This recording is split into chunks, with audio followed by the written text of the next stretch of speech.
All right, y'all. So I'm really upset right now, and I really just hope I can get through this story. And I'm sorry if I'm not telling it in a way that's engaging, but I just want to get it out. On Saturday, May 3rd, 2025, my cousin Miashah Moses was stabbed and killed in Tulsa, Oklahoma. The media is protecting the name of the man responsible for stabbing her while releasing her name and a previous conviction from over 10 years ago that's incredibly insensitive to our family and the families of the young girls, but also a tactic to sway public perception and further criminalize and justify the senseless death of Black lives. This is just something that they do. I really want to get into what happened, but I really can't without, just completely centering what this man has said. We don't know too much. All we do know is that they were involved in a tailgating situation in which Miashah removed herself from the altercation, drove away.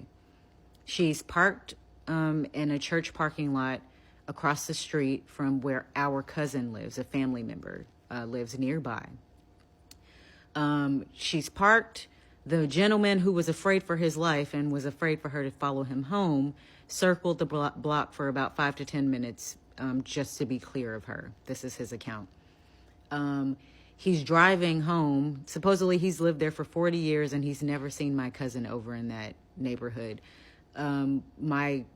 We've all been to my cousin's home who lives there. He lives right on the corner at the edge of the street, so we all have to park in that parking lot across the street to be able to have somewhere to park when we go to his house.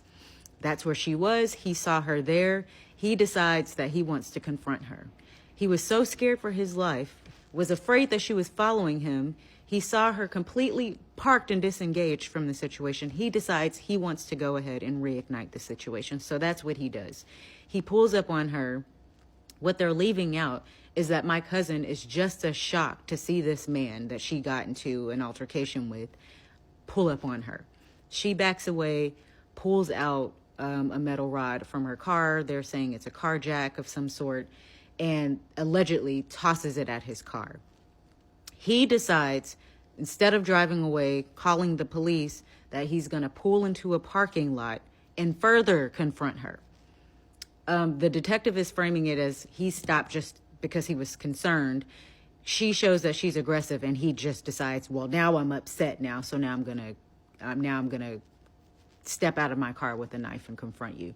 So again, my cousin somehow both tossed the rod at his car and got it back to fight him with it.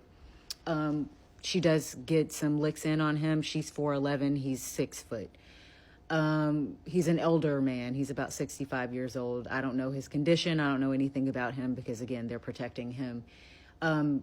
Somehow, again, is still afraid. This is what they're saying. My cousin is the aggressor. This man, who has been afraid from the jump, confronts her with a knife and stabs her in the abdomen.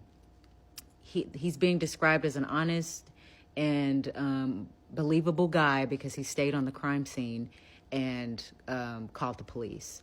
Now, what that shows to me is that he was fully capable of calling the police in the first place. And had he just gone home, there would have never been a crime scene to begin with. What is most frustrating is that we've been told already, and there's only been about 3 days between this, is that we shouldn't expect an arrest. And that with all the evidence that she seems like the aggressor, even though he admitted that he confronted her after a situation was already de-escalated. I wish my storytelling capabilities were better and I can give you some visuals, but that's not really what this is about right now. What this is about is visibility. We are witnessing the media, specifically in Tulsa, Oklahoma, erase and not even consider Miashah's side of the story. They are already framing him as the victim, although he has minor injuries and my cousin is deceased. We've dealt with injustices in our family for quite some time, but not to this degree. And really what we're asking for is, if there is anybody who's ever had to deal with a situation like this, we're asking for visibility. We're asking for honest, non-biased, impartial investigation towards the situation. That's all we want. Tulsa, Oklahoma has a history of protecting white aggression. There's a young lady by the name of Lakia Gaines who was shot and killed over a road rage situation in which the man was found not guilty, and barely people know the name of this young lady. And I want to bring attention to Lakia Gaines as well as Miashah Moses. We will not let Miashah's name get erased and he comes out as the hero or a victim of this situation that he confronted. Please share your resources.